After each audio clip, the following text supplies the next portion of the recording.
So, Coffee with Guillem returns. We're back from holidays. Cannot hide anymore. In Edinburgh, in the festival, anywhere. So, let's find a place to have a coffee. Come with me.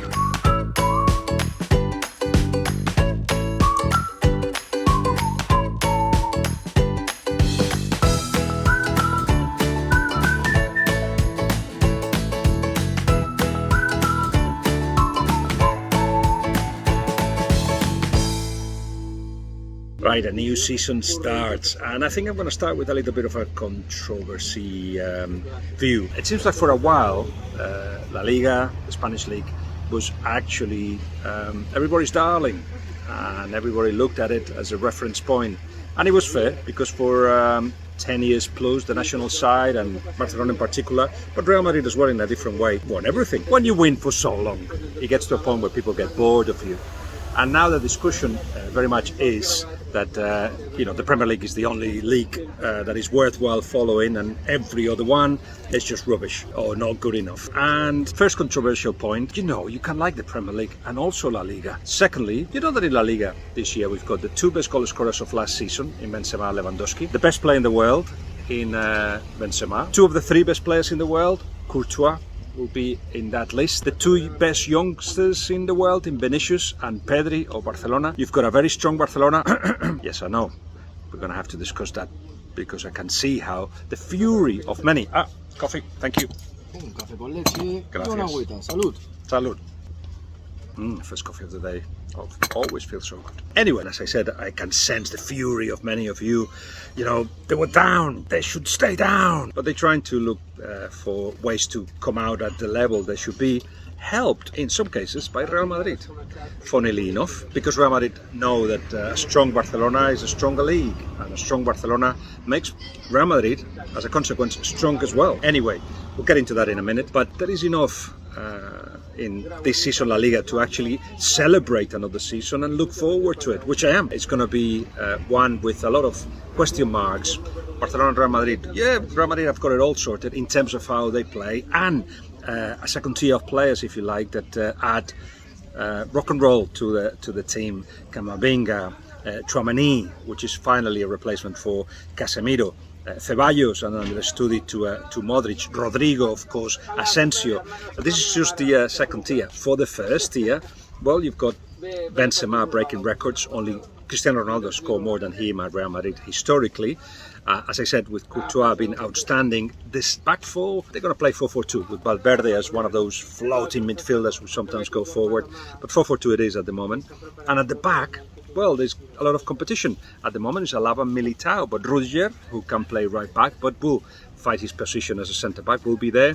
Mendy still doing well on the left-hand side, but Alaba can be there if Rudiger gets into the equation. So, a lot of competition and a stronger squad, even though Marcelo's not there, Bale not there, and Mbappe did not arrive. They didn't invest big. Tchouaméni and Rudiger were the only additions because they feel that the team is strong enough. But I'll tell you something, if they play the Champions League as they did last season, if they do it exactly the same, they'll win it, of course, but that's the way not to win it. In the knockout stages, they didn't dominate games. They allowed teams to score at the Bernabeu. Mbappe destroyed them at the Bernabeu as well, Chelsea too. But still, they managed to turn things around because they have that magical psychology that I don't think anybody else in the world has, of not believing what they're seeing. They'll have to improve though. They'll have to be more solid to be able to compete also the Champions League. Barcelona, right, okay, very quickly, because we've got about 6 minutes for this preview. There were two ways to do things. One, little by little, which is what the people that were with Laporta in the elections and that he brought as part of the board at the beginning were suggesting, let's make sure that we pay debts, let's make sure that raise enough money, or all or nothing, which is what Laporta has decided to do. Got rid of some of those advices, and what he has done is actually said, you know what, let's go for all or nothing, meaning that he's selling parts of the club. That allows to bring money in, plus a loan deal with Goldman Sachs, and more loans will come from Goldman Sachs as well to rebuild the stadium. All that allows them two things: allows them to buy players, but also means that the club doesn't belong to the season ticket holders anymore. Nobody wants to discuss that, but it's now in the hands of those that have bought parts of the club, either from the television hub or the television rights. They're trying to sell as well, maybe the merchandising department or part of it. Anyway, all that allows for Barcelona to register players and to bring players. To be able to register them all, they had to reduce the wages big time, and they talking to Piqué, they're talking to Busquets, who wants to go to the States next season, doesn't want to defer his wages many years because he wants to be at Inter Miami next season. That's his plan. Let's see if that changes, but that's his plan. So all that is being negotiated, and again, I hear many saying, but they were down, they should stay down because they have a lot of debts. Every club has got debts, all of them. Quite clearly, the thing that upsets me anyway is the treatment to Frankie de Jong. It has happened before, using the local media to push Frankie de Jong out, so then they can reduce the wages and not only register the players, but also maybe even bring Bernardo Silva. That's the big plan. There'll be plenty of time to discuss that, so we'll leave it there. But yes, mixed feelings about what Barcelona's are doing, because it means that they're selling some parts of the club with the hope that success comes and more money will come in. If success doesn't come, the pressure on Xavi is immense. Then Barcelona could just get close to again to bankruptcy without the possibility of selling parts of the club. So it's an all or nothing. What else? Very quickly, Sevilla. I think there is tension there. Lopetegui needs to, at the moment, improve what he has with both more or less the same players. Having lost the two centre backs, they've got one new one. They need more defenders. With Isco, he needs to get in good physical form. Let's see if he does it before the World Cup. But generally, the team needs to still Monchi to do his magic in the next few weeks to compete into the top four, because otherwise it'll be very, very difficult. They've got good players. They probably are at the moment the fourth best team in Spain, but they need new players to rebuild that intensity that they seem to have lost in pre-season. Atletico Madrid, there were doubts about Simeone. The club gave him all the authority that he needed last season, and the expectancies that the team will get better. They suffered the hangover of success of having won the league, and if they adjust everything with Morata scoring goals, they should be top three this season as well. How about the rest? Well, Real Sociedad still got Silva, of course. Jano Jazz is gone, but they got Bryce Mendez, which is a very good signing from Celta. You should expect them to be more or less in the same place. I'm excited about Espanyol having brought Diego Martinez, but we have to give him everything he needs, and at the moment we're miles away from that. I know we got until the 1st of September, but it looks uneasy at Espanyol at the moment. Villarreal, let's see if they lose Jeremy Pino and Danjuma, because if that's the case, they'll have to be clever in the market and replace them with good players. And Athletic Club, with the arrival of Valverde, the expectancies that they can improve, but they've got more or less the same team.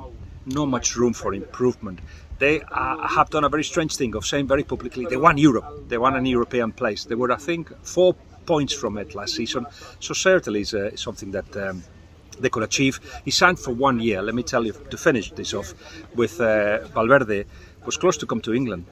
He was interviewed with Manchester United, but Rangnick got the job. I think when he was interviewed, possibly Rangnick already had been the one chosen, but went through a process, and he was part of that process. He thought he had done a good interview, but instead they stick with their original idea of having Rangnick. And Leeds, I think they were thinking if Bielsa stays until the end of the season, Valverde next. But that didn't happen, which is in March, of course, linked to the owners of the club being American, means that he's going to stay there for a while, and Leeds is not an option for him.